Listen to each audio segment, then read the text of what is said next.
That's not just the sound of that first sip of Morning Joe. It's the sound of someone shopping for a car on Carvana from the comfort of home. That's a good blend. It's time to take it easy, like answering some easy questions to get pre-qualified for a car in minutes. Talk about starting the morning right. Just like customizing your terms so your car fits your budget. Visit Carvana.com or download the app to experience car shopping the way it should be. Convenient, comfortable. Man, that sunset is gorgeous. Grill, patio, sunset. Hard to get better than that. Unless you're browsing Carvana's inventory while you soak it all in. Oh, burger time. So sit back, get comfortable. Carvana's got thousands of cars under $20,000 just waiting for you. I could stay here forever. Carvana, where car buying meets comfort meets convenience. Download the app or visit Carvana.com today.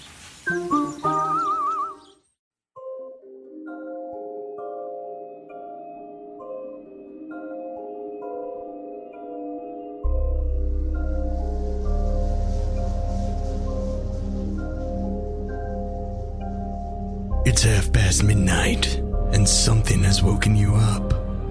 Was it a bump within your bedside closet? If you peer into the darkness where your shirts normally hang, will a pair of glowing red eyes be looking right back? Was it just the pipes settling? Or is it a shape-shifting shadow creature making its way up your stairs? Did the wind force a tree branch to scratch at the window? Or was it some long-clawed nightmare crawling to perch on top of your roof? A majority of the cultures around the world have tales of horrors that stalk the night. From the goat-legged Krampus that carries away naughty children on Christmas Eve, to El Coco, the faceless terror that threatens to snatch up those kids who stay up past their bedtime. What common traits and motivations do these terrors hold? How can we explain the reason for their existence across all of human civilization? This case file join the theorists as they check for what's under your bed and leave the hallway light on for the Bogeyman.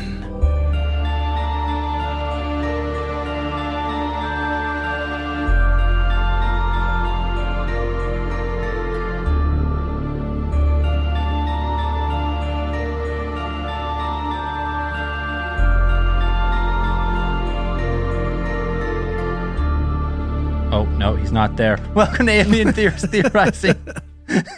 Case file 146, The Boogeyman. Braden's gone. I'm Zell. I'm Dan. I'm Andrew. And I'm Byron. We got Byron back. Trade in, trade up. Yep. Upgraded the podcast from nose breathing, chip eating, Nasally. number so one. Nasally. Got rid of him. Cashed him in. Brought back Byron by popular demand. So you guys no longer have to feel guilty into voting him into being number one. Nope. Yeah. All right. Forget, forget about him. Part of the podcast. Cut the dead weight. Yeah. It's not that far a jump from 1 to 0, so.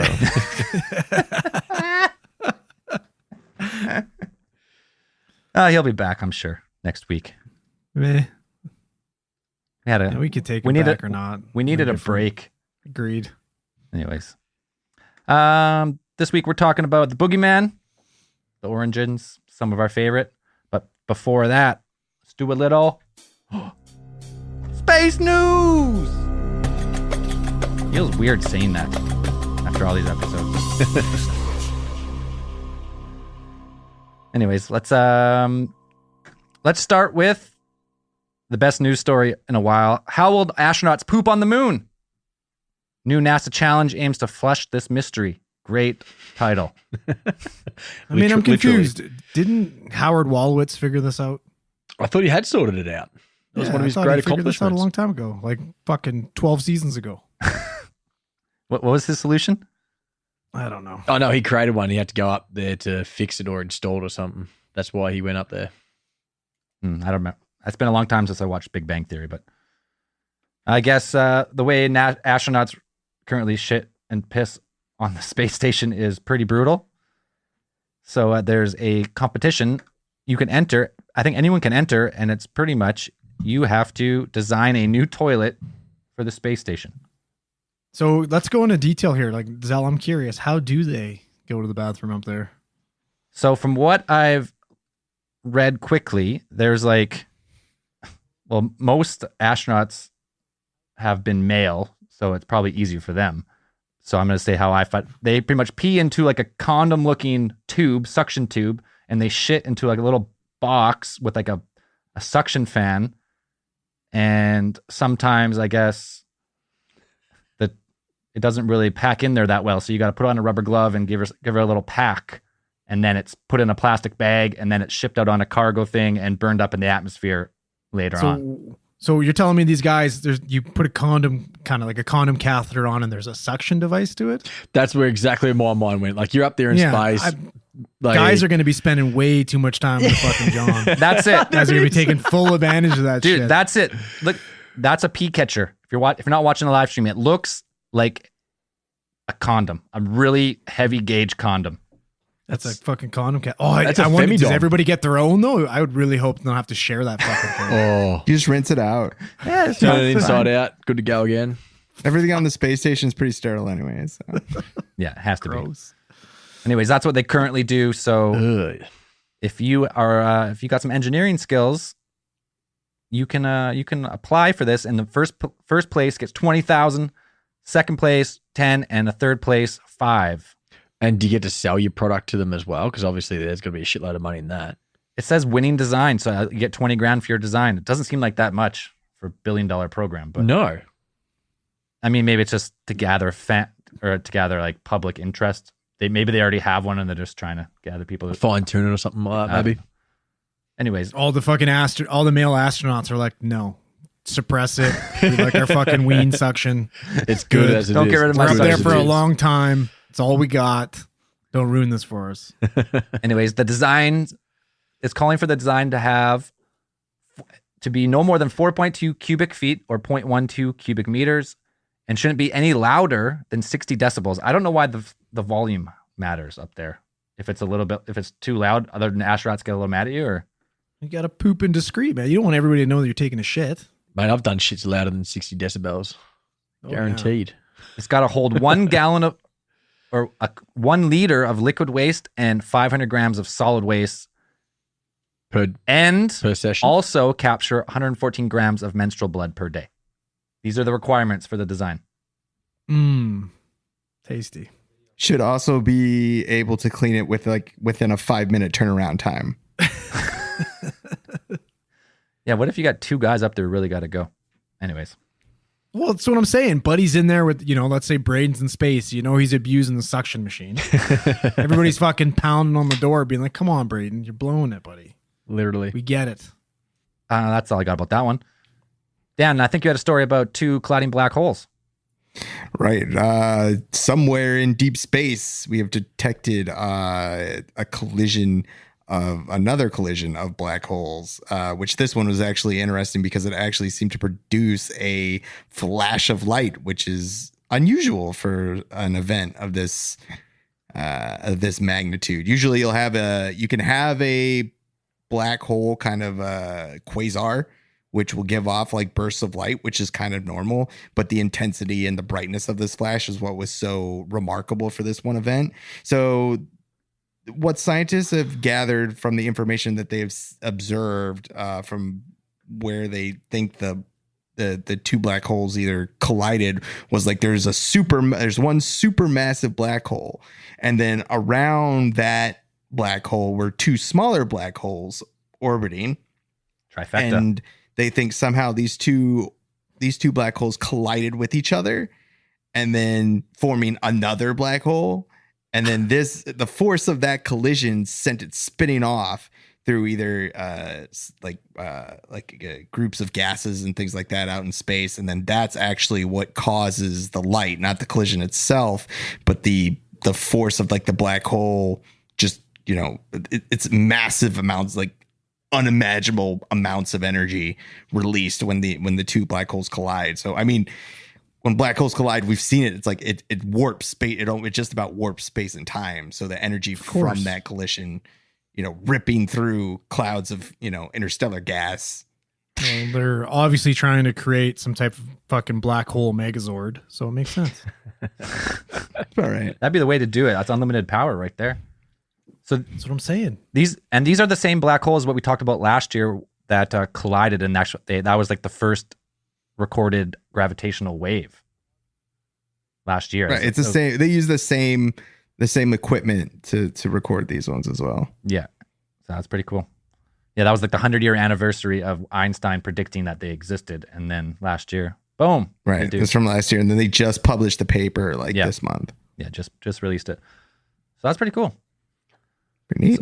Because they always say like nothing escapes a black hole, but in this case, A black hole escaped a black hole? a black hole, two black holes colliding with the third black hole allows light to escape the black holes. Just like rattled them out and it just sort of, the light fell out You heard it here. Takes 3 black holes. to create That's light. it. To get a little light out. Speaking of black holes, the closest black hole to Earth has been spotted 1,000 light years away. Shit, I lost it. So it's Pretty close. far This one, away. their galactic neighborhood. Oh, there it is. Here's the 4.2 times as massive as the sun, and it's about, I guess the closest one known before was 3,200 light years away. So they're not as distant. They're getting as one closer. thought. Getting closer. Next thing you know, one's just going to start chewing through Earth. Fuck. bunch of That'd be black holes 2020. showing up in our solar system. Yeah. That would wrap up 2020 nicely. Yeah. Next up, August 2020, black hole detected in solar system. Fuck. Do us a favor. Jupiter Hurry is up. now a black hole. Yeah, Jupiter collapses in and on itself. That's pretty much that. That's all. That was not that cool, actually. That's all I had for space news. Anyone else? I got nothing. Andrew, you got some killer space news you got sitting on the tip of your tongue there? Or? You know, I'm a pretty big space guy. Everybody knows that about me. Love space. I love space. I'd be the first guy to hop on a fucking ship and get right up there. But, you know, surprisingly today, I know it's shocking, I don't have anything. That's fine. We'll let Sorry it. to let you guys down. We'll let it slide. I know you come to me for the fucking premium space information. We'll come to you for the science, the physics, and Yeah. the whole Right. that whole avenue. I think I'm known for that, if you know what I mean. I know what you mean. Anyways, that's it for space news this week. Let's get to the topic at hand. Case file 146, the Boogeyman. Boogity, boogity. John Lee Hooker, the boogeyman. Everyone was told a tale of a boogeyman when you were a little kid. Yeah. Don't go. Yeah. Listen. Don't step off your bed after 10 p.m. or the boogeyman pulls you to hell. Dude, my jiddo, Your what? which is Lebanese for grandpa, jiddo, that's what we call I your see. your Yep. grandpa. Yep. He'd always tell us, he'd be like, beware of the boogeyman. We called him Baba.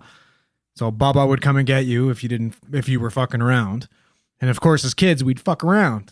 And every time we'd fuck around, Baba would never come. It would be Jiddo with his belt. And he would beat our asses. And every time we're like, bring on Bubba, man. Like, I would much rather deal with Bubba than getting whooped Way in the better. ass with this giant belt. Like, every time, like, please. But no, just Jiddo and his belt. It's terrifying. Pretty much every culture around the world has a story of some type of boogeyman, That's supposed to keep kids in line, keep them in check. or you get eaten. Pretty much. And how savage of a tale is that? Like, hey, you step out of your room, step off your bed after 10 p.m. Something scary on you're your gonna bed's get- going to come out and get you. You're gonna That's get fucked fucking up, man. eaten. It's fucked. Parents It's are crazy. parents are actually brutal to kids. Fucking Santa Claus, all bullshit, Tooth Fairy, Easter Bunny, Boogeymans, like Listen, when my kid's old enough to understand, I'm going to have a camera in my house that's not even real. It's going to be one of those fake little dome cameras. I'm going to be like, listen, Santa himself is watching. came down and installed this shit. This is his thing. He's installed this. You got to understand. He knows when you're good. He knows when you're bad. He's watching it 24/7, dude. You better not fuck around. You need like a board that he keeps just adding everything. I saw you do this, and then nice fancy writing or something. That was Santa Claus's writing, not mine. I couldn't handle that stress as a kid, man. Fuck that. So Way too much pressure. pre-technological revolution, that's pretty much the impetus for the boogeyman is a system of control, or that's how most folklorists and most anthropologists, cultural anthropologists put on the boogeyman's significance. Like Zell said, every country, every culture has some sort of boogeyman or bogeyman. They might not call it that. The term boogeyman, I think they trace back to like Middle English. So that's like 16th century, maybe like right after or right around the Norman invasion of England. And so you have this, some other academics also argue that it might be a kind of shortening of the word boogeyman, because there was the boogeyman, which the was guys that would walk around with the corpses. Right. Oh, So like you have the boogeyman who would walk around with the corpses from the Black Plague. Right. You would tell children, if you weren't good, this is what would happen to you. Well, even like you look at the word bogey, like we're not looking at the golf term, but the term bogey actually means something that causes fear among a lot of people, often without any reasonable explanation. And like that's pulled right out of the dictionary. And like Dan was saying, like this word, the first time we've seen this word printed was in the 1500s. That's the first time, and that's in English, right? But there's cultures that date way, way back, like Sumerian times, that talk about some type of fucking demon that feasts on children, right? Yeah, I think the farther back you go, like the more terrifying the tales get. Totally, man. That's because back then, if you think about it, survival, the world was a lot harsher back then. Yeah. As much as we like to think today that the world is very cruel, it was much crueler back then. Especially when you had to think about that your children, your family are your main source of labor in a lot of situations. So you definitely wouldn't want your kids wandering off into the dark woods to trip and break their legs or get eaten by bears. Well, you definitely would tell them, had 10 kids you all need the to stay time. on the farm. Well, look at like let's say 2020 we invented the boogeyman or the bogeyman or whatever you want to call him. What does the 2020 boogeyman do for you? Well, he takes away your iPhone for fucking 2 weeks and takes away your Xbox privileges. No! Like Not my controller. way more coddled. Not my controller. No. Well, you guys joke about it, but actually there would be cultural anthropologists and folklorists that would argue that the new boogeyman is pretty much true crime. Like any part of true crime or any of the serial killers that we kind of romanticize or we think about or you kind of try to humanize, like these serial killers are like the origins of the new boogeyman. John Wayne when Gacy. you watch true crime, you're thinking about this could happen to me. And you watch this and these are the new cautionary tales for us in the modern era. That's true, yeah. Totally. As a 33-year-old man, that's the shit that goes through my head. I'm fucking watching my back. I'm fucking sprinting out of a dark room as I close the lights and run to my bedroom because I'm terrified of fucking John Wayne Gacy running after me in a clown costume. It's true. The whole time I was kind of reading about all these like different boogeymen, I'm like, I wonder if like there was this fucking serial kid killing murderer like way back in the day, and it morphed into like Supernatural he started, type. Yeah, like thing. over the years and the generations, now he grew claws and he grew fangs and he was a demon. He lived under your bed, but he was just this fucking. The original story was he came through your window, grabbed your kid, took him away. You didn't even know, and that's so a lot of these stories. I'm like, I wonder like how many like of these are based off an ancient Ted Bundy. Because it makes sense. Like if the kids were in bed and like their brother got taken, the way kids' imaginations go, it could be that they could see, like it could be the shadows moving and that could be where the claws are coming from, big long fingers and all this sort of shit and coverage. Like it makes sense. Or parents, as we said, are just pretty much criminals to their kids and scare them to shit. The thing I need this guy to understand, though, if he is out there snatching people, kids mostly, I need you to understand, if you're listening right now, I am just a short adult man. I am not a child. Do not come and snatch me. Okay? I'm a man. I have a facial hair. He's a grown-ass man. Don't He's got a take me, beard. please. Don't take me, please. Take other people. Kids. One of the common threads that runs through a lot of the boogeyman legends is the one that, well, like you said, they snatch up kids. There's a lot of like kind of Eastern European and European concepts of the boogeyman where it's like their Schwarzenman, which is like German, which I think really translates, so almost literally translate to like the sack man. Like, so there's a lot of like you have Der Schwarzenman, and you also have we've talked about him during our Santa Claus episode, Krampus, like the bizarro Santa Claus, the goat. The goat-legged demon who comes and steals bad kids and puts them in a sack and takes them off to go cook them and eat them and things like that. So there is, What about the Belschnickel? The Belschnickel? Yeah.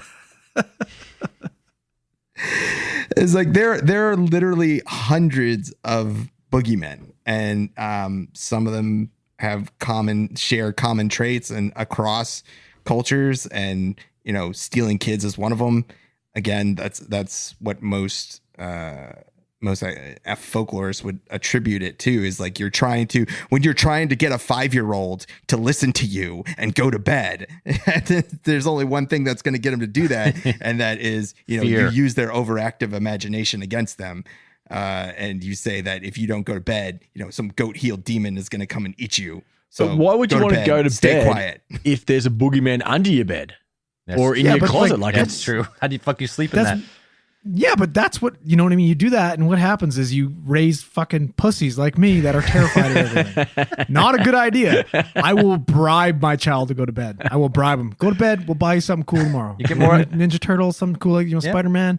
Go to fucking bed. Nobody's coming to eat you. Okay? I want you to be okay with turning off the lights and walking like a grown man out of the room, not running up the stairs. That's funny. But so let's go.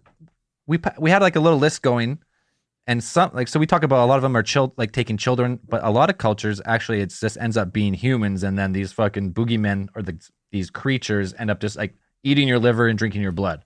So it's not just for kids. Some of the cultures actually go.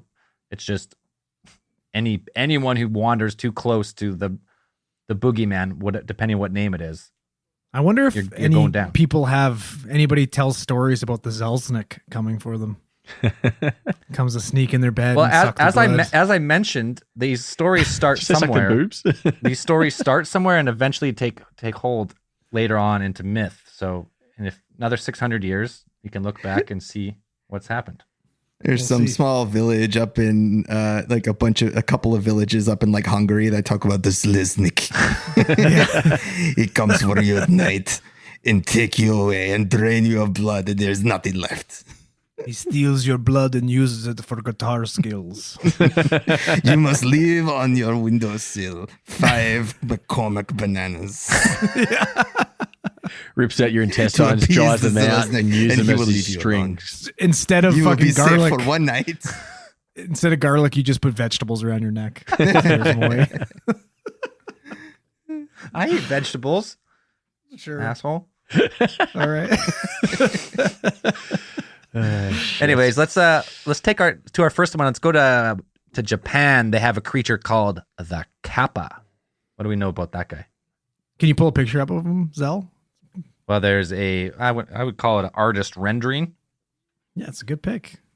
Kind of looks like, if you look closely, it's what does it look like? Like a frog with hands, kind of? Looks like a frog with Braden's haircut. A little balding patch on the top. A little friar tuck. Good. A little friar tuck, yeah. Good look. Well, if Braden in that bald patch had a small little dent as well, which held water, then he would resemble a Kappa pretty much 99%. I think he does. Right. So the Kappa had shit. It's a mythical creature. It's like, I guess it's like a water demon, right? Pretty much. Is that what they consider? Yeah, they're like they're human or a little bit shorter than human size. I would kind of be like water goblins. That's what I would kind of call them. A water dobby. A water deity or something like that. They're said to inhabit, rivers or ponds or things like that. And they kind of lurk in the mud on the sides of these bodies of water. And if you would run across these, Japan, these things are like immensely popular. Like everybody kind of knows a Kappa. Like you'll see them in popular culture. You'll see them on signs. You'll see them everywhere. And like their history goes all the way back to like 300. I don't know. The first time they see them mentioned is somewhere in like 320 BC. Talking about these kinds of creatures that inhabit the waterways. They're depicted as like either they have like a turtle shell on their back, or it's at least like the green bumpy skin. And especially the most important part is the little water dent they have in the top of their head, which is usually formed like a cup. And the only way to kill these or weaken the kappa is to get them to empty out the water that is inside their little cup on top of their head. So you gotta spill their cup. Wait, they have. Right. There's no lid on it. It's just No, open it's just cup. water that's kind of like slushes around up in there. It's not like a cap or anything. I read how to beat a kappa if you're in Japan, especially because like what they call like a sumo bow. If you challenge like a sumo wrestler, you have to bow real low. Right. There's legends that talk about how kappas are real sticklers for protocol. And so that if you bow to them, respectfully, or you do like a sumo bow in order to initiate the one you would do to like initiate a sumo match or something like that, you would end up spilling the water out of his head. So it's not very Konnichiwa, smart. onomai wa nan desu ka? Give me a fucking sumo bow. What's up, sucker? Go play in your mud now, bro. The kappa has numerous weaknesses, and I don't know how these things are even really scary at all. Apparently, their arms are not very strongly attached to their bodies, so you would be able to rip one off. Apparently, and you can bargain with the kappa in order to be like, I'll give you your arm back if you leave me the fuck alone. So I don't like that works somehow. I'm gonna rip his arm off and scoop the water out of the cup on his head with his own hand. It sounds like you could do it. Or then toss his fucking arm in the river and be like, take a hike, bud. Or kick rocks. You could just make friends with a kappa, I guess, by offering him a cucumber. That's what I heard. Oh man, I love cucumbers too. They love cucumbers. You offer the guy a cucumber. I fucking love cucumbers. What a fucking weird boogeyman. No, he's cool, man. This is, you know what? Compared to all the other ones, this is the kind of boogeyman I can hang out with. Except if he does get you, his favorite meal is human liver and blood. So right, which they like your human and liver, and Andrew, you work in the medical profession, so you could definitely confirm that the easiest way to get to your liver is through your butt, right? Because that's where the kappa goes. It shoves its arm tongue up your anus and then rips it out from there. Oh man, really? Yeah. He's gonna eat your liver with some fine fucking fava beans and a nice Chianti. A bit of, or bit of sake, onions. probably, and regional. But one of the interesting things is that people attribute this part of the legend to the like when they would retrieve corpses, like drowned corpses, they would find a lot of times that the anus, because they're dead, they're corpses, right? So your anus, all those muscles in your sphincters all loosen up. Relax. Even though that would be something that happens on all dead bodies, but. People unless they're tend to floating notice around that. in a water tank, Dan, because sometimes there's vents in these water tanks and their anus could get sucked up in that vent, as we learned in a previous case file, and they prolapse.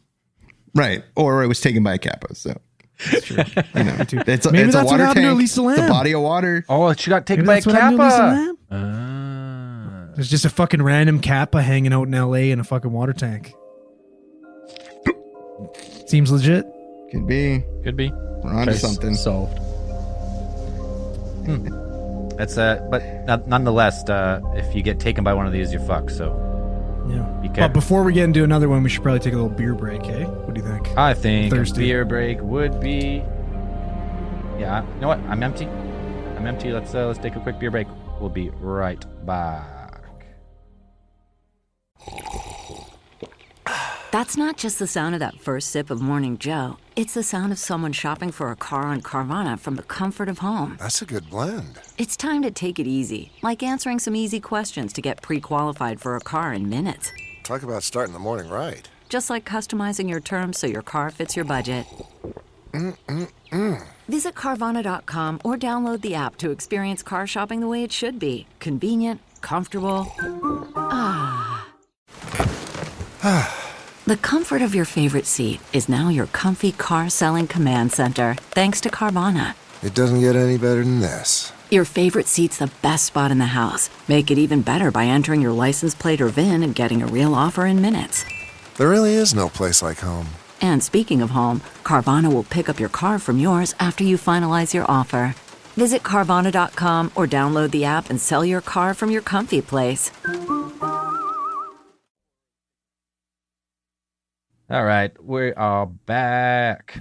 So we finished with the Kappa. Let's move on to let's take it down under, Byron. What's next on the list? The Yaramahu. Hang on. Let me fucking butcher that. Yaramayahu. A legendary creature found in Australian Aboriginal mythology. Frog-like man. Giant tree frog. Ooh, or another something, right? froggy. Yeah, with red skin and very big head and large mouth. No teeth. Zell, do you got his didgeridoo in the fucking studio you could be playing while he's talking about this right now? It's inside, isn't Yeah. it?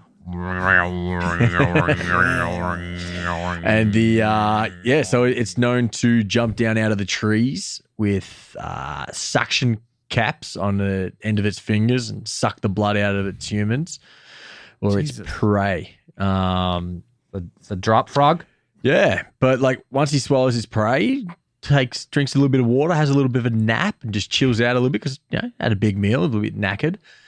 And then afterwards, regurgitates its prey or its Throws victims. it on the Barbie? No, just lets them go. They're done with now. He's got what he needs out of him, but they actually come out shorter and with a little bit of a reddish tinge to their skin. So Andrew's it's exactly what happened to me. a few, It all fucking makes sense now. you got Multiple bitch. times. a few times got been taken eaten a couple of times. taken by what is it called? Yaramayahu. Yaramayahu. Yaramayahu. Mm. Yep. How many inches does it take off every time? 2 or 3 inches. 2 or 3, sure. So 4 or 5 inches. listen. 4 or 5 times Andrew's been. I need every inch I can get. That's what she said. Yaramayahu. So it Jeremy. Yaramayahu. He sounds fucking French. Jeremy. So Yaramayahu. apparently say they try Jeremy. to attack the same victim again and again. Either in the future when they've I don't know, I guess they got a taste for one, but you need to watch out, Andrew, because eventually you'll fully transform into one of the Yaramayahus yourself. I'm not Check your actually, fingers for suction cups, bud. That's what I'm saying. I'm not entirely sure if I'm not already. Yeah. A Jeremy. A Yaramayahu. Yaramayahu will No, not- try and attack the Yarami- same victim again in the future, each time leaving the victim slightly shorter and slightly redder. Fucker. You Why you gotta do that to a guy? Why you gotta do that I'm to looking a a guy? little bit red at the moment, actually. Yeah, fucking. Yeah, you are. You do look shorter than last time. It's the beard. Lost the. Byron, did you ever hear about this Jeremy Yahoo guy? No, not Growing me. up? It was always like a bunyip out in the water and stuff like that. A what? Sorry, The Say that bunyip. again? Bunyip. The bunyip, we spoke about that fella or creature during the mythological throwdown death match. The first cryptid This is crushathon. the first, Yeah. right? Mm-hmm. I don't know. Was Andrew on the first crushathon? I can't remember. I don't think so. Probably I think not. it was. I think because I was on there. If I was, I might have been on my phone texting or watching football. Or something. Checking I don't- football. Yeah, Yeah. it's possible. I don't know. Or something else. Yeah. Not So the sure. bunyip was the one we were always little swamp monster. But like again, growing up, never really, you always heard about the boogeyman, but my parents never really. Didn't give a shit. I was looking under the bed for the bloody boogeyman. If there ever was one, I didn't care. So it never really worked on me. But like most places, Must be you always nice. hear about it. Just zero fucks. Good man. I got snakes and shit to worry about. I'm not worried about a boogeyman. Yeah. Giant Australian spiders and spiders. everything, like real shit. Australia's got legit boogeyman living everywhere. Yeah, no It's shit. just daily day in the Daily. life. Boogeyman has to worry about the nature. Like, has to worry about the giant snakes. The boogeyman fucked off everywhere else. That's why we Fucking couldn't find too many in Komodo Australia. dragon bullshit. Yeah, goannas boogeymen or choose whatever. not to live in Australia for a reason. As I don't blame them. most people should. It's not a real place anyway, so don't worry Yeah, about it's fake anyway. It's in South Africa or something, right? it. Yeah, exactly. Part of the whole flat Earth scheme. Fuckers. Anyways, All made up to sell merchandise and books.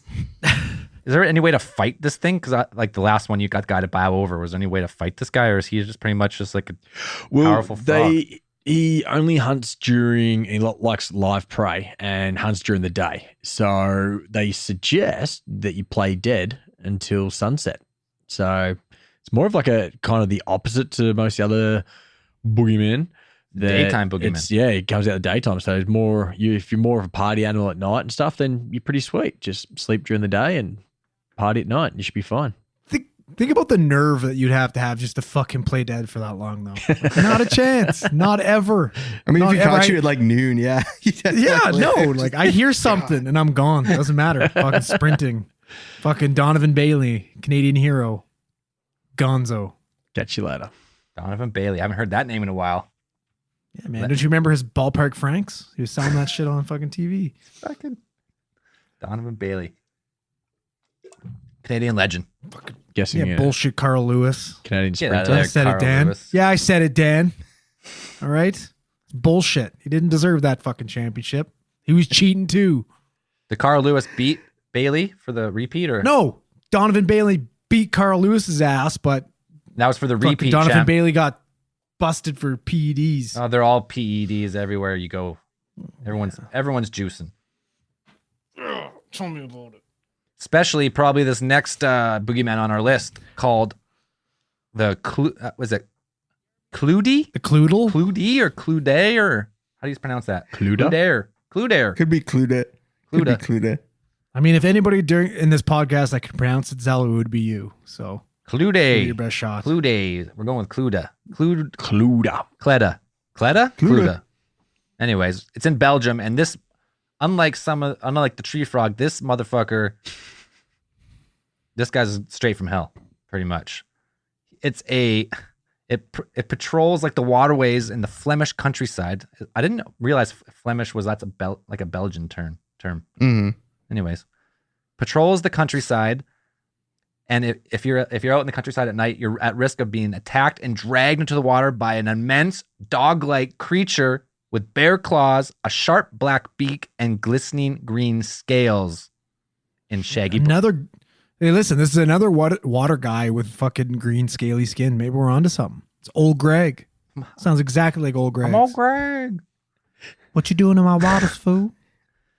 And anyways, this Scaly little this manfish. this boogeyman spawns from the cremated bodies of witches and wizards and can move at incredible speeds. Jesus. They had a lot of witches and wizards in the Flemish countryside back in the day, or Apparently. I mean, yeah, all your great witch hunters are from the Netherlands. that's a fact. It is now. It is now. Those Belgian people are known for their witch hunting skills. So is there any way of like defeating this one? Or is I'm there not even talk finished of it, or- explaining how Oh, crazy this thing Jesus. is. All It's has bat wings and walks on its hind legs. Bulging crimson or blue eyes. And it sounds like there's chains permanently wrapped around his body. So when he walks, I guess it's like chains are like clanging together all the time. This is just like a creature straight from Act 5 of Diablo. What's that? What do you mean?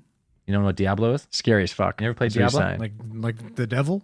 Pretty much. The game. But yes, El Diablo, Diablo. the devil. Lord of Terror, Shit. in other words. Yeah, it's scary as fuck. Anyways, what else do we know about this guy? I don't know. It's quite an impressive creature that it's like you can't even. It seems like you wouldn't even be able to kill it, because if you do try to kill it, it says from the single corpse, 7 more will spring forth. Oh shit. So yeah. you don't want to kill So it. you don't kill it, whatever you do. Don't Don't even kill try it, to. but you can escape if you if you happen to have, because like me, I'm a true gentleman and I always carry a handkerchief on me. Obviously. Obviously, of course. So when I'm out and about, because you don't sneeze into a Kleenex like a peasant. yeah, geez, Come on now. I'm some kind of savage. You sneeze into the same same handkerchief over and over again, like a true Yeah, gentleman. That's the cleanly, gentlemanly way to do it. Then you offer it to other people. What you will do is, if you have that handkerchief, you throw it behind you, and the creature seems compelled to stop and rip the cloth apart, part by part, fiber by fiber, which will allow you to get away. Got a thing for snot. Gotta love snot. Yeah, does it say? Does it have to be a used handkerchief, or can it be anything? No, it just has to be a handkerchief. That's the thing.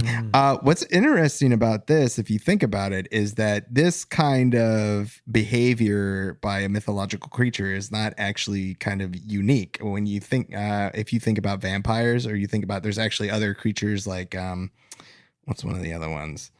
I think the Kappa will do it too. But counting things is a common theme in mythology to like get away from certain creatures. Like there's this kind of OCD, obsessive compulsive disorder, where if you throw rice or salt or something like that out onto the ground, lentils or whatever, these creatures are obligated to count each one. Yeah, I've heard that. And like you leave your shoes outside and they're obsessed with your shoes. And if you like tie them in knots, they have to figure out how to untie the knot. Can I leave my super earphones bizarre, out man. after they've been in my pocket so they can untangle them for me? Because Jesus, that's a pain in the ass. That is an anomaly of humanity. How you can put it. I mean, I'm curious, like, how smart are these guys? You toss out fucking like 6 grains of rice and he's sitting there for fucking 4 hours being like, God, I forgot. 1, 2, 3. No, I'm sure they're pretty good at it. They're just like 1, 2, 3, 4. But they have to count them one at a time though. There's none of that estimated bullshit. Oh, Like you count them one at a time. Can't put them in like groups of 5 and count them all out. It just goes to show you that everybody who enjoys counting things and math is fucking crazy and probably a boogeyman. It's true. Not normal behavior. Normal people don't like math. I like that connection. When you're talking about the handkerchief, throw it behind you, I was just thinking of like the original bullfighting. When you get like a little, come at me, little motherfucker, jump out of the way, and then bull's gone, you're safe. Psych. Exactly. Might have been the original bullfighting. Could be on to something there. It didn't say what color the cloth was. If it were red, I'd be like, yeah, okay.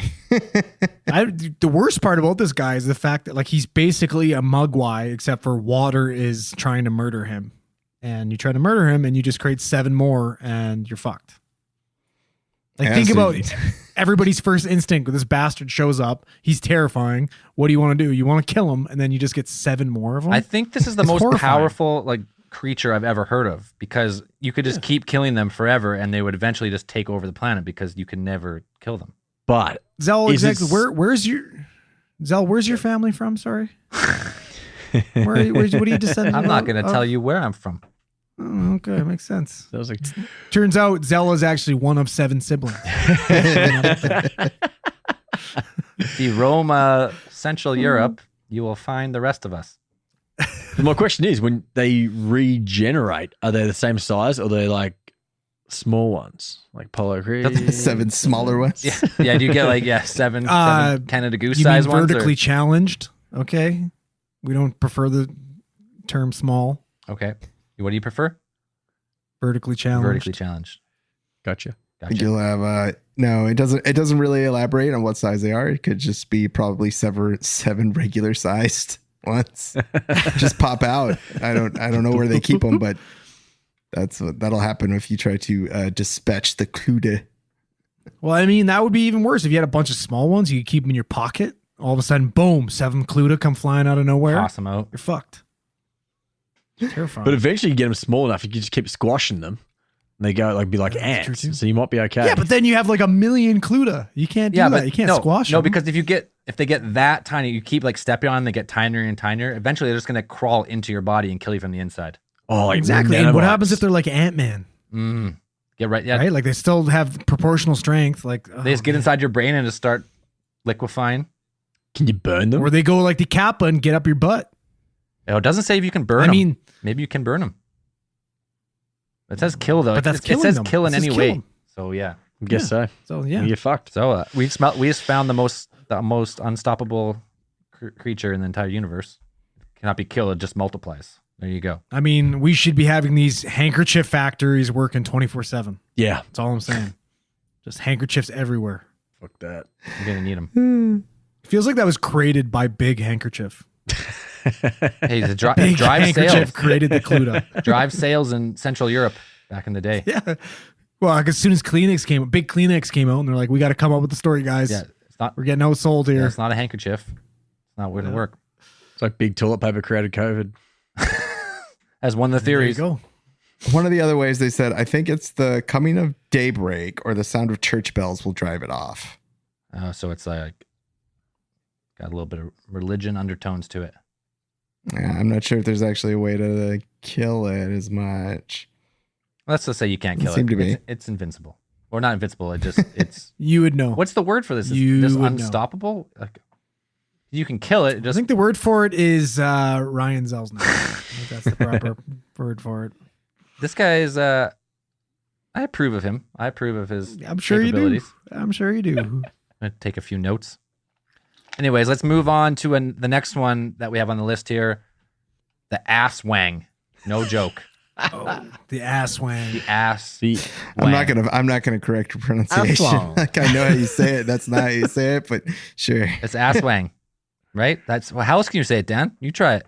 Swang. No. The ass wang? Ass wang. Swang. It's spelled ASWANG. No, I've watched enough Filipino movies to know that's how you say it. Well, it doesn't. It's also called the tick tick, the fee fee, the bayet, the whack whack, the sock sock, the maries, or the cling cling. Let's go with ass wang. Ass wang sounds better. I like ass wang. So what does the Aswang look A like? combination of vampire, zombie, ghoul, witch, and werewolf. What? Picture that. I think I got it. Oh, Terrifying. no. You've got that Yeah. artist rendition. Yeah. The artist rendering right here. It looks. Jesus. Oh my god, this is terrifying. That would eat the ass and wang out of Anything. anything. No ass and wang is safe from this guy. Definitely Not not. a chance. They're generally repulsive creatures from the descriptions that you have, and that's not their only form. I think the swang can take many different forms. Swang. Some that have been reported or that have been recorded in folklores, or that of a giant evil looking pig, which pigs are scary in the first place, so that would be Totally pretty terrifying. A type of jackal-like dog. At some points, I've seen depictions of it being kind of like, it's almost like an evil, like fruit bat's face, like, it's like a really fucking gross, like hairless dog, Ugh. with that, it is known for its long, coming out of its mouth, like that picture that it depicts is one of its trademark qualities, is that it has this long, proboscis-like appendage that comes out, which allows it to Big feed. words, my friend. Yeah, Big which allows it to words. feed on its favorite food, which are living human fetuses. It slurps the man. human fetus out from a belly button. Yep. What? So it's pretty much like Alien, where it's like the mouth and the mouth coming through. It's got a mouth, and Well, out like of the mouth. it's like snakes out, Snake mouth. and then it'll hang out on the roof of a dwelling that is inhabited by a pregnant woman, and it will just like Slither when they in go there. to sleep, just comes out, and then Jesus. So that's its favorite food, but it'll also eat liver and blood, just like the kappa. A little bit that's of creepy. overlap there. And it's I wonder, like, this is obviously not a fun topic or anything like that, but I wonder if it's like, something created to somehow justify stuff like spontaneous abortions. You know what I mean? Like that kind of stuff. It's horrible, but it does happen. And instead of In cultures like Yeah. prior to, you know what I mean? The medical advances that we've had in the last century, you know what I mean? It'd be really hard to explain as, why you lost your child. Yeah. You know what I mean? Before. the ass wang You were able to slurped actually- it up my belly button. Yeah. You know what I mean? Well, That's Good fucking possibility, horrible. yeah. it's supposed to be silent except for a tick tock, like a tick tick noise, but it gets quieter as it gets closer. So you hear Jesus. it. I guess you hear it, Bastard. and then it gets closer, and the noise starts to disappear. That's like the warning sign. Once it disappears, it's about to get you. Well, you're fucked. It's too late. Now there's gotta be a way to kill this Has to be. fucking super demon. Yeah, you just cup your ass in your wang and it just has nowhere to go and leaves you alone. And belly button.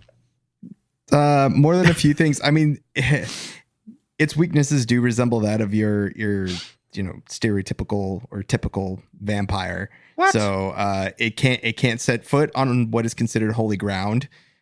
So hiding inside a church or taking refuge. It might actually, like in a a graveyard, anywhere that's been consecrated would probably protect you. They don't like garlic, and they can't stand religious artifacts as well. So like a wooden cross or crucifix would keep you safe. Something that might be a little bit more difficult to procure would be a whip made entirely from stingrays' tails. Oh shit! So do it. They don't like Jones that. doesn't even have one of those. No. I don't know anything that would not be, if I had a whip made of stingray's tail, I don't know, that would take care of anything really. Got Steve Irwin, poor fella. Oh, Yeah, no shit. Maybe that's what he's trying to find. R.I.P. Maybe that's what happened. R.I.P. Steve. R.I.P. Irwin. Yeah, guys, One of my childhood heroes. I actually had an email called Steve Irwin is my hero when I was a little kid. Really? No That's joke. awesome. I fucking love that shit. That's cute. I love that That's really show. cute. He's the best. Then you became a cold, heartless vampire. Beautiful, beautiful. When man. he That's a died, different story. when he died by stingray, You sacrificed yourself to the ass wang. yes, I joined the clan. Yeah, that's fair. The Kloodle or what? Crazy thing, fuck the ass wank can stay away. Yeah, that's Yeah, it. no thanks. It's a beast of horrific proportions. This is disgusting. This one. It's a cool Yeah, there's picture of it. a lot of Southeast Asian like boogeymen creatures are some of the weirdest ones I've come across. When I was living in Thailand, I came across the one called the krasua, and the krasua is it's a vampire type creature, which is essentially it's only a head and the organs, like the digestive tract, and it basically inhabits like a decapitated body of a woman and during the day, and it's perfectly normal, but at night it like floats outside of that body with just the innards just like hanging down from the neck, and then it goes out to feast on the blood of living people. Ooh. I was like, that's gross. Fucking, yeah, that's nasty. It's a good way to mess up a child's mind. Like all this shit. Yeah, You got to keep them safe somehow. I mean, that was the way to keep kids in line back then. You don't want them wandering around at night.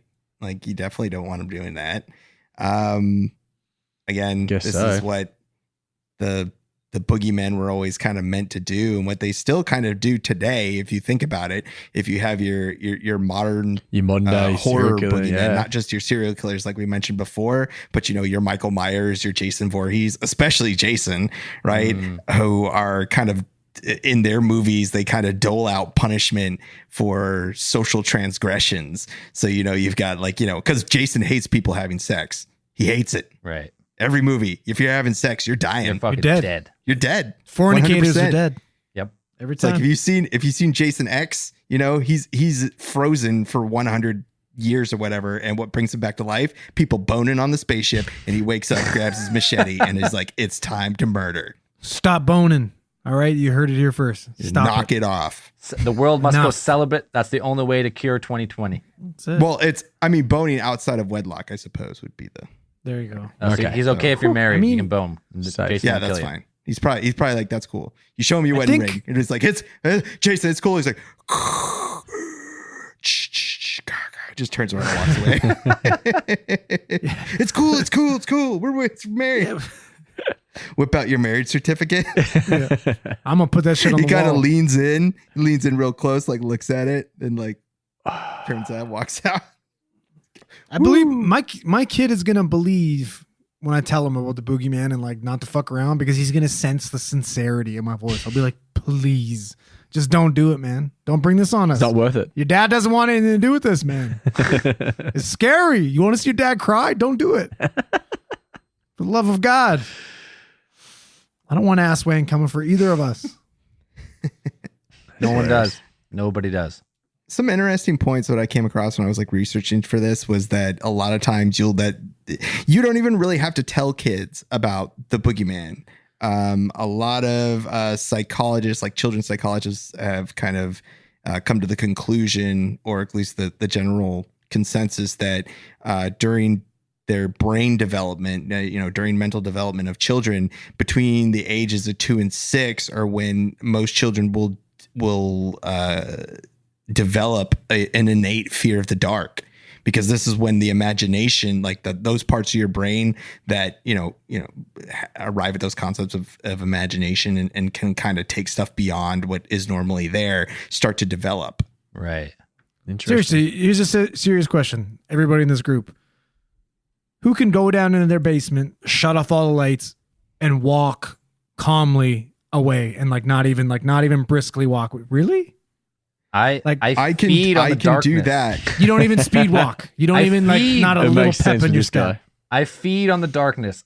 The darker, the scarier, the better I function. The more creative I because get. if you run, Yeah, they'll come after you. They're like bears. You can't catch because me. they're- I'm too fast. If you run, that activates their hunter instinct. I'm wicked and fast. they'll come after you. But Zell doesn't count. This question goes out to everyone that doesn't sleep hanging upside down. Okay? It excludes you. No one's ever. I have witnessed trouble that. walking past glass sliding doors at night. Like that's always my big fear.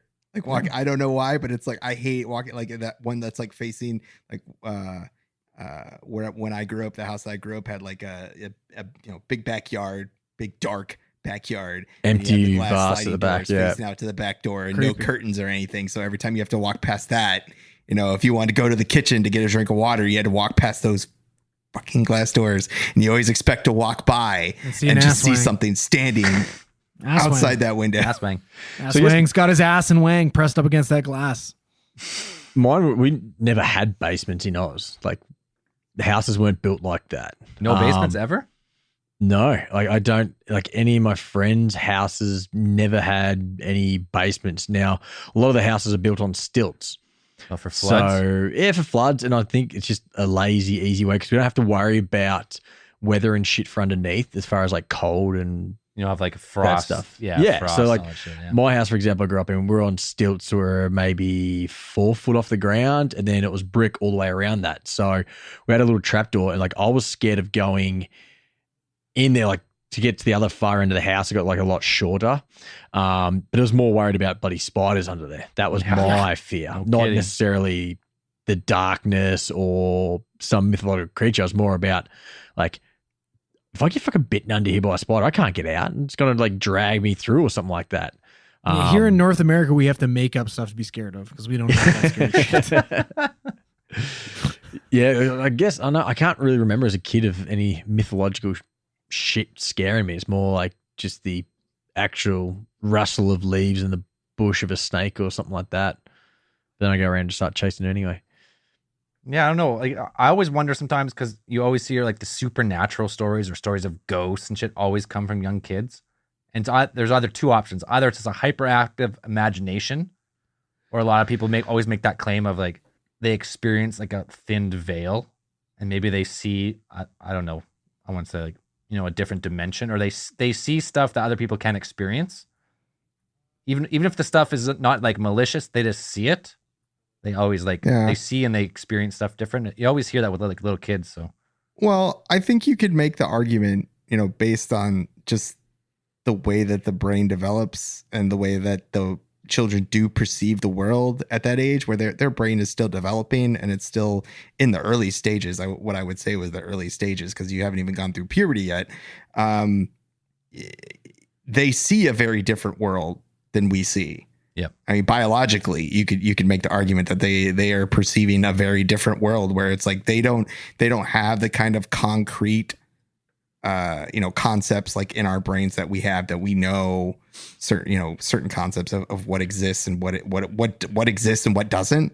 We have the faculties to kind of determine this is real, this is a threat, or this is there's looking into the closet when you're a kid, there's a lot more to be afraid of because you don't know what could be in there. You don't have the answers yet. Right? It's unknown. Yeah.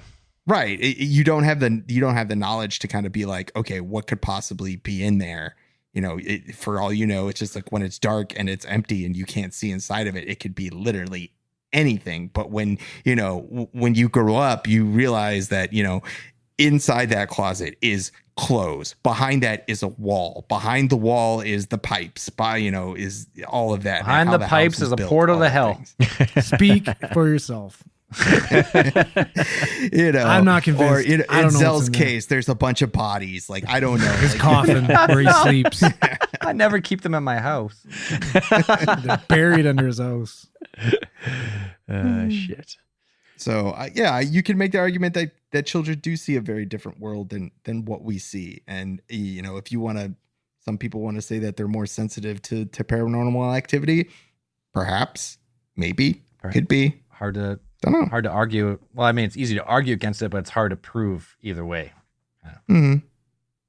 You can just say like, he's got an overactive imagination, or he's seen demons in his closet. And Sure. then once his brain develops enough, those frequencies disappear, and now you're just seeing our material plane. You're not seeing anything beyond. Yeah, listen, Maybe. I've got a walk-through closet for a reason. That shit's open. I walk right through that stuff. I'm surprised you even have a closet. Mhm. Me too. Don't just hang stuff on your wall. Just throw it on the ground in a pile. Yeah, get it. That's how you get spiders, though. Yeah, I'll take our spiders. That's fair. I got kitties, man. My kitties take care of that stuff. I mean, there's a lot of other boogeymen from a lot of other cultures, but Whoa, buddy, we're not going to talk about El Kukui. you want to take one more? You want to do one more? Let's do one more. El Kukui? El Kukui. Dan's got to know about El Kukui. El Kukui or El Coco. El Yeah. Coco. Yeah. El Coco is from what you can kind of guess is a Spanish, you know, like Spain, also parts of Mexico and things like that, where it is a type of kind of like formless. It doesn't really have like a set form, from what I've read. Well, he It doesn't have a shapeshifts really- from what I... Right. It's yeah. a shapeshifter, so it can take on the shape of whatever you are afraid of. It can be Manifestation of fear itself. Oof. Yeah. Scary. Careful. So that would be what some people would call like a tulpa or something like that, where it just takes the form of what you fear most. Takes the form of Tony it- Ferguson. It's what is it? Zool the Destroyer. Zozo. But I can't remember. What are the other things about the El Kukui? Well, his Andrew, favorite you snack. seem more afraid of him than I am. His favorite snack are fucking children, which is horrifying. Okay. Disobedient children, so listen to your parents. Yeah, don't Right. fuck around. Don't fuck around. And so they will, I think it lures out kids at some, that's one of its traits, is that it likes to lure out kids, snatch them up. And then eat 'em. he like destroys the family. Like he'll eat the kids and then destroys the family the family of the kids. Like he basically, he'll eat the children and then he just kind of like enjoys the misery of the entire family. Like he just fucking, he's horrible. And he also screams, cuckoo! Kukui! Kukui! As he moves stealthily through the night looking for victims. That's when you know you fucked up. So when you hear that, just run. Let's get the fuck But out he of there. only preys on children. So if you're an adult, you should be safe What if unless you're under vertically 5'9". challenged? Fuck you. Under 5'9". I'm 5'8" and 3/4. That you're under 5'9", so you're dead. No big you know deal. what? Sometimes, if you look at my football program, I'm 5'9" because I was wearing cleats. Yeah, they'll give you the half inch for the cleats and the extra 10 They pounds did. on the just because. Yeah, I know. They did. Make your best. team's average weight just a little bit bigger. Make it look a little tougher. Well, whatever. Whatever works. And that's all I had for that guy. Unless there's some other mysterious notion I had about him. I don't know. The Coco is pretty straightforward. It is a shape-shifting, terrifying creature. He's a boogeyman. Yeah, he's a boogeyman. Garrett So Gibbs. I mean, I had all A lot this of information these- on him. I was all pumped because I was like, oh man, like I wrote down all this info on El Kukui, and I realized that all my information is coming from the book The Outsider that I read, and none of it is factual. Well, okay, again, none of this is factual to begin with. But anyways, the stuff that I was pulling was completely made up by Stephen King, and yeah, it was bullshit. Yeah, So, but maybe Stephen King knows his shit though. maybe give us if a couple- anybody's you an could El really make Kukui, it's anything probably up him. about El Coco. Like El Coco can be really anything. Yeah, this is true. He takes on the form of your worst fear, so it could be fucking anything. Yeah, I mean there are other and there are other boogeyman that do the exact same thing. What was the one? I don't know. I can't spoil any books. There's a couple books where that is like the common, that is common thing. I know it happens in Supernatural a whole bunch where they fight tulpas and it always like it's always like, yeah, it can take the form of whatever you fear most. So, whatever, something like that. Mm-hmm. I mean, if you think about it, like in Batman, like the Scarecrow is like a boogeyman. I think Boogie is also kind of, they said that it comes from the boogeyman word, like the etymology can trace back to also a word that means like scarecrow. Yep, I read that too, actually. So the Scarecrow is technically in Batman, he's the boogeyman because he always, his gases always bring out what you fear most or whatever. So, I mean, that's a pretty good villain. Yep. Like, there's he's the Boggarts. boogeyman. He's the Scarecrow. Dan, don't forget about the Boggarts. The Boggarts. Yeah, you should know. It's also boogeyman. Even if you are a mudblood or a muggle. There's a lot of, it's just like the boogeymen are just, I mean, they're everywhere. It's anything can be a boogeyman, especially when you roll in the the paranormal circles or the the conspiracy theory world that we live in now. Or the blues. Anything could be boogeyman. Don't forget about John Lee Hooker. It's the fucking best boogeyman around.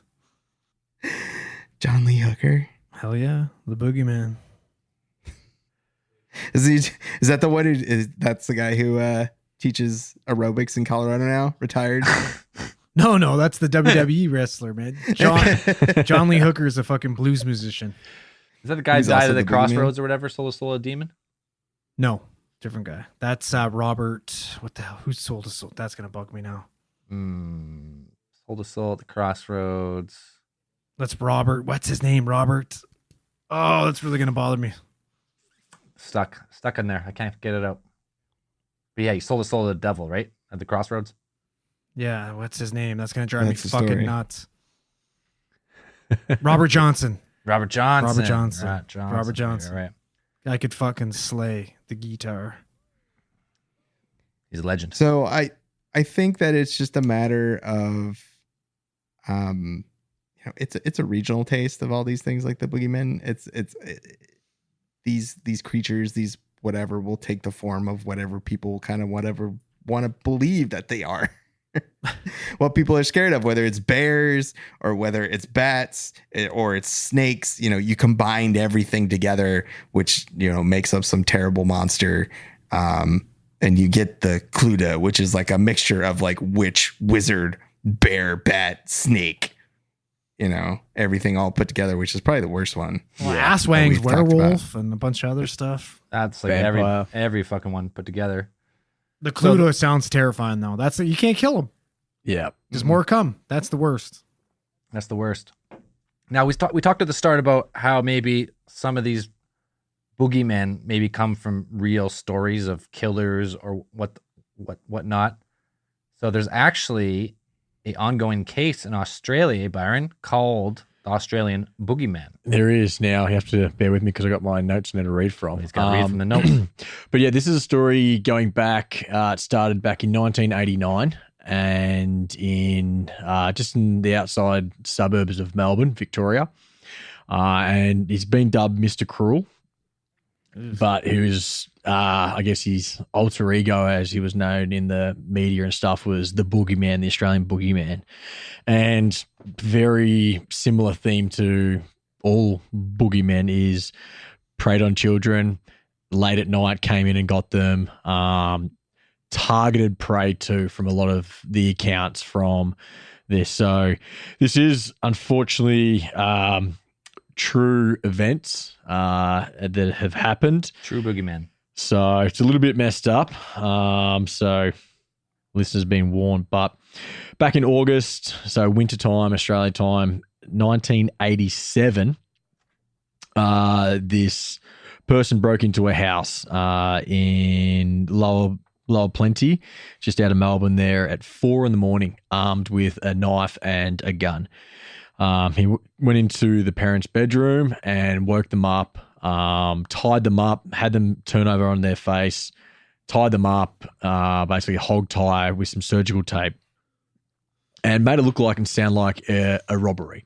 And that was his motive for a lot of it. So it just sounded like a classic B&E. And from there, he went into the kids' room once the parents were tied up the little son and put him face down as well, gagged him, and then abducted the girl. Actually, no, did he do it there? I can't remember whether he took her or not. But yeah, locked the parents in the cupboard and raped the 11-year-old girl, cut the lines, and off he went into the night, never to be found. A year later, just after Christmas in 1988 in Ringwood, another east suburb of Melbourne, 5:30 in the morning, he again broke into a house, bound and gagged the parents, and demanded money before he gagged them. So they explained where the money was. He stole about $35 off the nightstand side table. And then from there, he went into the bedroom where all the girls were, the daughters. And he was, I can't remember if it was this one or the first one, but one of them he was recorded making a phone call. And later on, like the phone lines are all cut and stuff. And once they actually took records of the phone, there was no such records. So the police actually thought that he was very meticulous in his work, and it was a bit of a red herring to confuse the officers. But then he took the 10-year-old girl, Sharon Wills, and she was gone. She was abducted for about 18 hours in total. Before they found her on the side of the street. Before he actually released the girls, he washed, cleaned, cut their fingernails, cut their toenails. So he's very particular about basically washing away his evidence. Again, another year was a bit short, about another 7 months later, 1990 in Canterbury. Late at night. Oh, actually, hang on. Which is this one? No, that's the next one. I think it is. Anyway, one of them was the family was away. That's this one here. Yeah, Canterbury at 11:30 at night. Two girls were at home. Their parents were out at a party, a bit of a farewell party, English family, and they were heading back to England. And they looked after the 13-year-old was looking after her other sister. Came into the house, bound up the other girl, took the 13-year-old, and this time again cut all the phone lines. She was gone for 50 hours in total. So each time he's kind of ramping it up. And again, there was no real trace, no leads for the police. And he was eventually found. The girl was eventually found a little way away, and they common theme that two of the girls both said was hearing plane fly over. And then another year later in 1991, and this is the last confirmed linked case to the Boogeyman. There's a few others they could potentially tie to him, but without the same hard evidence and motive, they couldn't directly link it to. But this is his final one. It was pretty full on. It was in Templestowe, again in one of the suburbs. Another 13-year-old girl, Carmen, and she actually went to the same school as Nicola, as a previous victim. So they think that there could be a tie between there. But this girl was taken away, and the police did a lot of links in the background history. I think it was very personal because whoever was doing this was stalking, knew where the parents were away, knew when they were gone and all that sort of stuff. This girl actually was found a year later, and she was decomposing at that stage. So she'd been dead for a while and was found with 3 bullet holes in the head, execution style. So this is really ramping stuff up. And from there, there's been no other confirmed cases from there, but it was never solved. A lot of the conspiracy with it around it to talk is that he may have been related to a child pornography ring. Also that he may have ties with education department. The fact that 2 of the girls were from the same all-girls private school within Melbourne. And also potentially that he may have had something to do with law enforcement or a good knowledge of law enforcement, as a lot of evidence. They did reopen the case in 2010, but to try and, with the new technology, the tape they had that could potentially have had his DNA on there had gone missing out of evidence. A lot of the files were either labeled or had totally gone missing or put into the wrong area. And as a result, they basically flunked it. It was like a multi-million-dollar task force they set up twice trying to catch this guy. Like 70,000 raids of homes. It was a pretty serious undertaking. And the people, like, I don't remember ever hearing of this story. Again, I was 4 at the time when this was all happening. So I don't remember it or remember hearing stories about it. And I lived a fair way away, but definitely, a year and then a year, like for 4 years in a row, pretty much something went down. So people were pretty worried, I can imagine. So yeah, modern day boogeyman pretty much, and still at large. I think there's now like a $1.2 million reward out for any information that leads to his capture, according to Wikipedia. So yeah, pretty full on. Modern day boogeyman. Yeah, and like it just, a lot of the stuff he was saying was like leading people away. So it's kind of like you were talking about dropping the rice to confuse the boogeyman. This is kind of the reversal. He was dropping other clues to avoid capture and throw the police off his trail. So assuming it was a he. Yeah, pretty full action. They said it was a he. See what I mean? It's Maybe real life. back, 1,000 years ago, there's some fucked up thing going on, and that turned into the boogeyman. And then you use that to be like, all right, kids, go to bed, lock your doors, because the boogeyman, It'll get you. he's out there. Even though it's could have been like a thing like 3 victims, as tragic as that is, it's like in the scheme of like millions of people, it's not a lot, but just that, like, the thought of that story could happen to like someone Yeah. like that's powerful enough, right? Yeah, well, the one family, Terrifying. first one or the second one? No, the first one, like they were living together and sleeping in the lounge room, all in the one room for, I think, a year or so after the fact, Yeah, because no they were kidding. just like absolutely petrified of being alone and in separate rooms and stuff for it to happen. So like the fear is real, like it's there. I'd never sleep again. Yeah, fuck no. Never. That's crazy.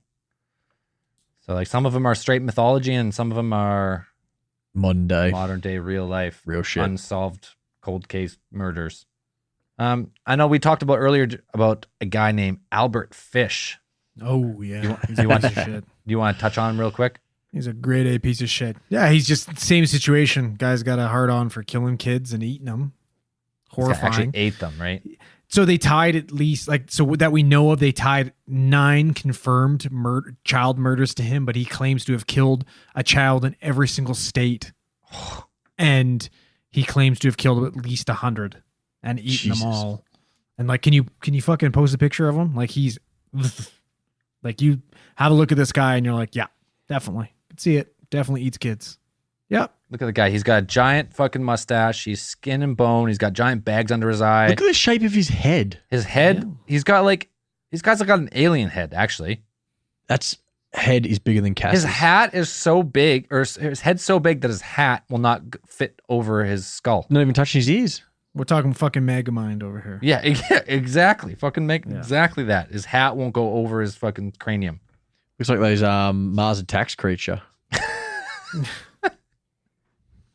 Just with the mustache. Far out. Anyways, you could probably find endless stories of Modern boogeymen real around life, the yeah. world, modern, ancient. But the tale is it's as old as time, and I mean, in the most innocent way of it, it's just a way to scare your kids into fucking listening to you. I mean, I'm still taking the boogeyman over Shiddo. I don't want your belt. I don't want the belt. I'm telling you right now, I still got fucking scars from that shit. Anyways, that's what I think the Boogeyman is. It's just a combination of stories over probably thousands of years. Now is a tale to scare your kids. But there is modern day tales of the Boogeyman, which is they're taking your kids for real. So Yeah. pretty bananas. Terrifying. So that's all we got on Boogeyman, I believe. Anything else? I'm I done. think we can wrap it up. Yeah. Let's wrap I'm done with Boogeyman up. All right, let's fire up the Randomatron. See what it spits out this week. All right. Fuck, this thing never fucking works. This is a piece of garbage. Time for a new one. Maybe I'll get a new one here. There it goes. Here it's working. Coming out right here.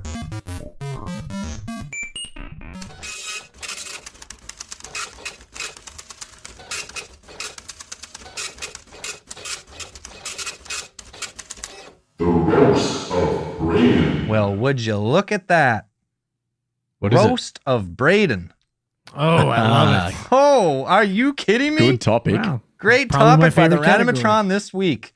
Roast of Braden, your favorite theorist who is not here to defend himself. Oh my God, I got a list a mile long. How long can we record Go. for tonight? Go. Give it to him. Let's go.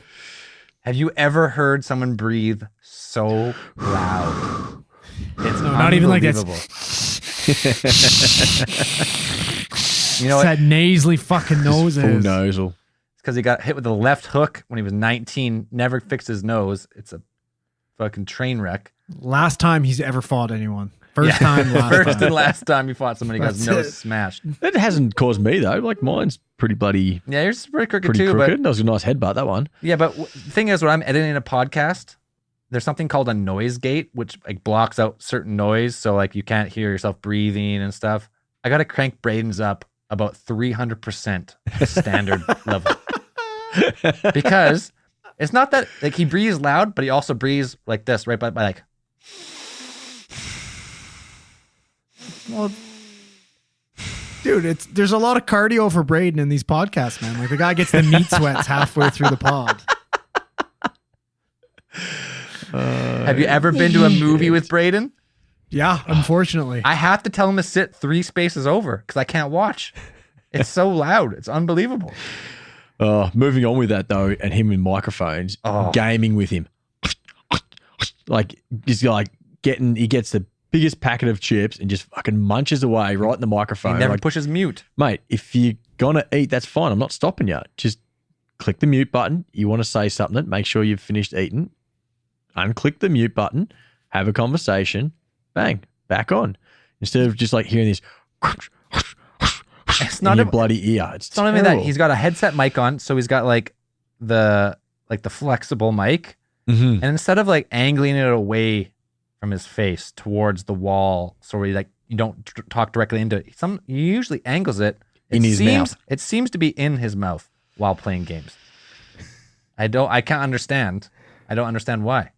Because he gets so hungry, he starts chewing on the fucking mic. That's what happens. He's trying to get skinny. He's so hungry, plastic looks appetizing. That's what's happened. That or other full-blown conversations that we don't need to hear or be a part of because it's got nothing to do with the game. Yeah. And he's just still going on. And I'm like, mate, I don't need to hear about what you guys are organising for I don't dinner. care about camping Like- later. Far out. The reason we haven't had drunk Braden on the podcast so much or so often lately is because Braden has like 2-week hangovers. Like he'll drink one day and then he'll be hungover for the next week. He's lost his tolerance. I'll be honest with you though, but thank fucking Christ, because when he does drink, it's game fucking over. Drunkest person Canada every time. Like no fucking joke. He gets obliterated. If you're gonna get drunk Braden out, meat draw drunk. I'm talking meat draw drunk Braden. Like he got fucking hammered quick. Braden. That's what happens to Braden when he drinks. He's flat lines, 3 beers max level, but then can drink another 800 beers without getting any more drunk somehow. He's just automatically max level drunk. Just plateaus, max Yeah, level just drunk. Boom, and then he can just keep drinking, but he's already blacked out, but he'll drink all night. See, I long. get up that max drunk and then fuck, it's just a quick hill down. Well, the hill down comes late night usually, and it's not pretty. But What are the chances of him listening to this before next I'm hoping he's listening right he's now. listening right now. He's got nothing better to fucking do. If he's he's- pretending like he's got something else going on in his personal life, which we all know he doesn't. He's not even on holidays, probably. No, he's sitting at home, fucking He's chewing probably- on his mic. He's probably he got mad at himself because he got too skinny, lost his funny. So now he's at home right now, off the podcast, just eating. He's like, all right, I'm getting back. He's self-journaling how Braden We got his told him groove he can't back. come back until he's gained at least one extra chin back. Yeah, I need at least an extra couple chins here. Well, I don't like skinny Braden. What I was going to try and say is I'm going to hang out with him next weekend. I was going to maybe try and get him to meet Draw Drunk. Yeah, do it. And get some recordings and stuff and see how It's we go not from worth there. it. It's not fucking worth it. Yeah, He's- no. It's babysitting. It's all it is. It won't be my Fucking problem. horrible, man. It'll be his missus. You just gotta clip a mic to him, and like some type of like wireless receiver to record it, and just let him do his thing. Just send him loose. To get punched in the face because he's gonna bring that on you Every time I've got drunk with Braden at the bar, he's gets usually beat up. getting beat up. every time. Not really bad, but bad enough. You're like, ooh, yeah, you got beat up. Yep. You probably shouldn't have grabbed the bouncer's beard. That was probably a bad idea. That'll do it. No, you just can't do that. Anyways, we love him. He's a beauty. He's not here. He can't defend himself. We can say whatever we Speak want. for yourself. I hate him. What a great randomatron topic. Yeah, random. That's a great. No, I hope that happens weekly. I hope we get a randomatron of roasting someone who's not here. Next week it'll be Byron. I was going so to he's say, not me gonna next be- week. It'd be harder to come up with stuff for Byron though. I have to think deep. Just can't understand him. Well, that's my main one. It's the same thing instead of getting really drunk though. It's 3 beers in, you can't understand what he said. Aussie drunk. Are you talking to me, or what are you doing over there? Oh, when I first Making- arrived, I remember that was Just hilarious. making noises, Dude. just stuff coming out of your mouth, but I don't think they're words. Fresh Byron, like fresh off the boat from Australia when he first moved. Well, he moved here for 1 year once a while ago, but then when he moved back a few years ago, 1 beer, you can't understand a word. That's what the wife says. Like as soon as I start talking to my mates back at home too, and the family, like it just gets that Aussie dial just gets tweaked, and it's like she's like, yeah, I know something happens, and you just ramp up. And she goes, even I have a hard time still after 5 years understand what the heck you're saying. Yeah, fun times. Anyways, we should probably get wrapping this one up here. Do we have a theorite of the week? Andrew did.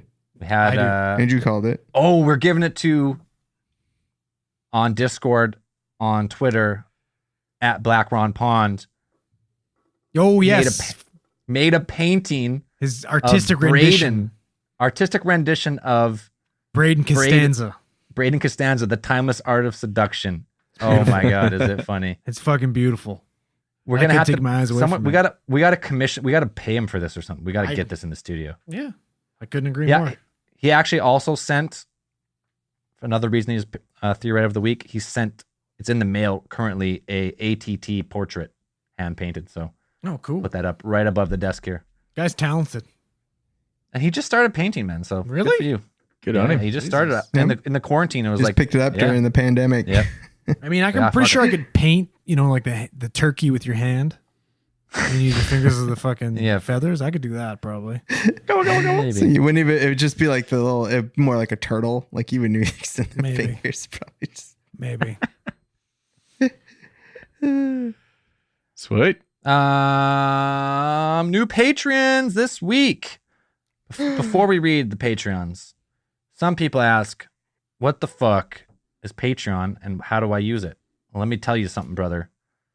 Patreon is an artist support platform where for a few bucks a month, you support your favorite creators, whether it be your boys, the Alien Theorists, or your favorite band or other podcasts. And in return, there is a separate podcast feed that we promote called ATT Classified. And on Classified, we put out bonus content to every episode. We do ATD Confidential, so pretty much bonus episodes. Braden and Dan do most of those. We play D&D. We have a segment called Nerds. What else we got on there? Ouija 4. Well, we have Ouija 3 is on there. Don't talk about Ouija. Sorry, mate. Pod Week stuff from Pod Pod Week. Week. The we have- Crushathons are on there, aren't they? We have Crushathons are on the main feed, but we watch the Crushathons live, which you cannot find yeah. anywhere. You can only find it on our Patreon. And on top of that, you get on we have a private Discord server, and that's your number one direct line. We check all social media, Instagram, Twitter, Facebook. But if you want to get direct line to us, it's on Discord. It's, it's the easiest to use, and there's the least, what's the word? I'm choosing my words carefully here. Bullshit. Yeah. That's pretty accurate. That's the word that was in my head. It was just not that the most raw. Well, we have a Facebook group, and it's awesome most of the time, but there's just the bad stuff that will never happen on Discord. But anyways, if you want to get there, Alien Theorist or patreon.com/Alien Theorist podcast, support the show and get a bunch of bonus stuff. How much does it cost? You can do for $3, $5 or more. $5 gets you everything. $3 gets you pretty much the after hours and live streams and Discord and the likes. But $5 gets you everything we do. So this week, just got a few new supporters. Zara P. Oh, fuck. Someone's always trying to fuck with me. Zawarizi Dan touch my pants. That's what it says. That's a common last name. Zawarizi Dan touch my pants. And I think that's it, actually. 21st, yeah. That's 1 week. So 2 new ones. End of the month, a lot of people delete. And then the start of the month, people join up. So if you want to get on there, check us out. And I got a band of the week, actually. Anything else before we sign it off for the night? Anybody? Nope, not yet. That's it. Boom, boom, boom. We're done. And unfortunately, I cannot play live music on the YouTube anymore. So band of the week will be played on the podcast version, but if you're watching the live stream, Patreon or others, you will not hear the music because I'm getting fucked with a little bit. So can't do it anymore. But it's on the podcast version. This week's band's called Fox, FAWX. You can find them on Spotify or anywhere music is found. This song's called Ultraviolet. A nice little punk tune here. So if you're listening to the podcast, that's what you're going to hear. Sweet. That's it. And as Braden always says, keep those eyes on the sky.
The comfort of your favorite seat is now your comfy car selling command center, thanks to Carvana. It doesn't get any better than this. Your favorite seat's the best spot in the house. Make it even better by entering your license plate or VIN and getting a real offer in minutes.